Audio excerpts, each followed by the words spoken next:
Bienvenue dans Confidence muséale, un podcast de Fabrice Roy. Il y a des tableaux qui vous attrapent d'un geste. Et puis, il y a Autoportrait avec son père de Pepa Marrakova, peint en 1896. Lui, il vous retient doucement, comme une conversation commencée avant vous et que vous n'osez pas interrompre. Vous voulez soutenir ce podcast, alors abonnez-vous. Je m'appelle Jean-Sébastien Trinquet. Avant que Jean-Sébastien ne commence, il faut vous dire une chose. Vous n'allez pas voir le tableau, parce que parfois, regarder avec les yeux, ça empêche d'écouter. Et si vraiment vous voulez le voir, on vous le montrera à la fin, mais ce ne sera peut-être plus tout à fait le même. Je suis tombé sur ce tableau un après-midi de pluie, un de ces jours où l'air semble avoir été repassé trop longtemps et où même les objets du quotidien, la machine à laver par exemple, refusent toute forme de collaboration civique. Je cherchais un tableau pour Lucie. Elle allait avoir 15 ans et je voulais lui offrir autre chose qu'un objet, quelque chose qui ne se branche pas, qui ne se recharge pas et qui ne s'oublie pas dans un tiroir après 2 semaines. Alors, j'ai tapé sur mon vieil ordi des mots un peu maladroits, père, fille, peinture, regard, tendresse. Et puis, elle est apparue, cette toile de Pepa Marrakova, Autoportrait avec mon père, 1896, exposée au Musée national de Prague. D'abord, la lumière. Une lumière sourde, presque retenue, comme si elle avait décidé de ne pas déranger. Puis, les deux figures, côte à côte, très proches sans jamais se toucher. La jeune femme, Pepa, est tournée légèrement vers la gauche et son regard glisse en biais, avec une douceur mêlée d'une interrogation presque imperceptible. Ses cheveux sombres, libres, encadrent un visage encore juvénile, traversé par cette gravité discrète que l'on trouve chez ceux qui commencent à comprendre que les choses ne durent pas. Elle porte une blouse claire, simple, qui capte la lumière avec modestie. Dans ses mains, elle tient des pinceaux, serrés avec une retenue presque timide, comme si elle n'était pas encore tout à fait certaine d'avoir le droit de s'en servir. À côté d'elle, son père, le corps légèrement tourné vers sa fille, la tête inclinée avec cette attention tranquille que l'on réserve à ce qui compte vraiment. Son visage est celui d'un homme qui a vu passer suffisamment de saisons pour ne plus se presser. Il regarde Pepa, non pas pour la corriger ni pour la juger, mais semble-t-il pour la reconnaître. Il tient une palette large posée en extension naturelle de sa main. Les couleurs y sont étalées sans ostentation.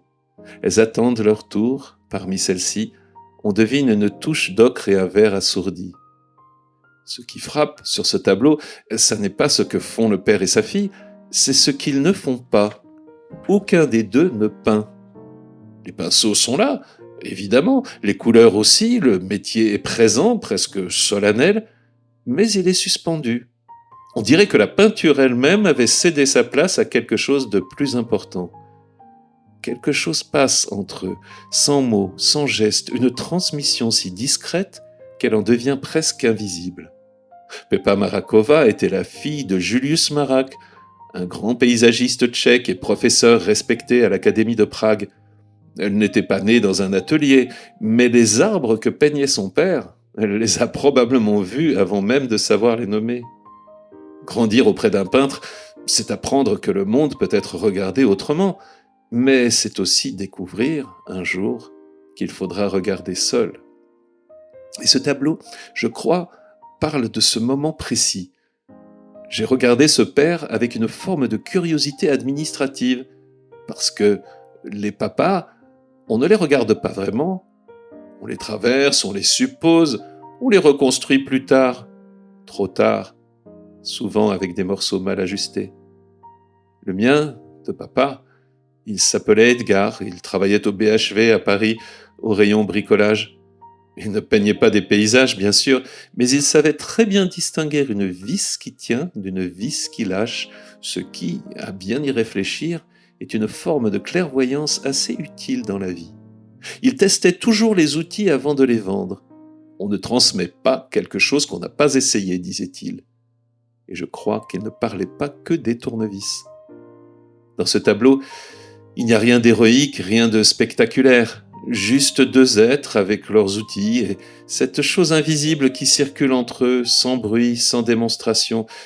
Une manière d'être ensemble, de se regarder. Une manière peut-être de se dire « c'est ton tour maintenant ».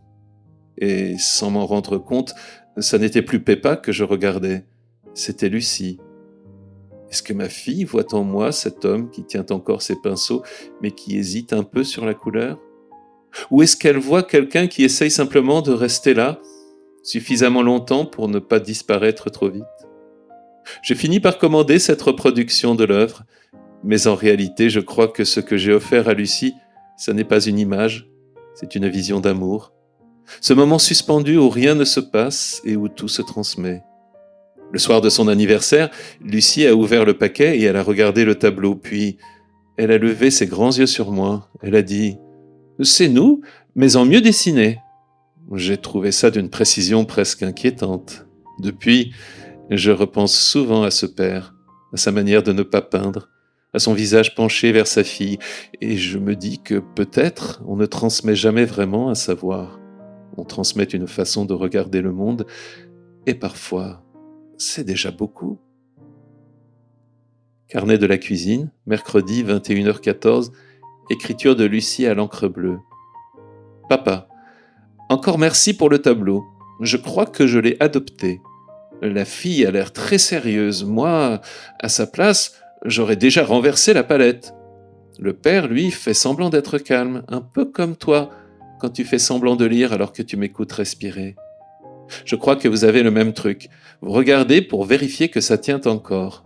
Alors, t'inquiète, chez moi, ça tient, mais ça bouge aussi. Lucie. Post-scriptum. Si tu veux me transmettre quelque chose, commence par m'apprendre à ne pas rater mes crêpes. Je crois que c'est plus urgent que la peinture.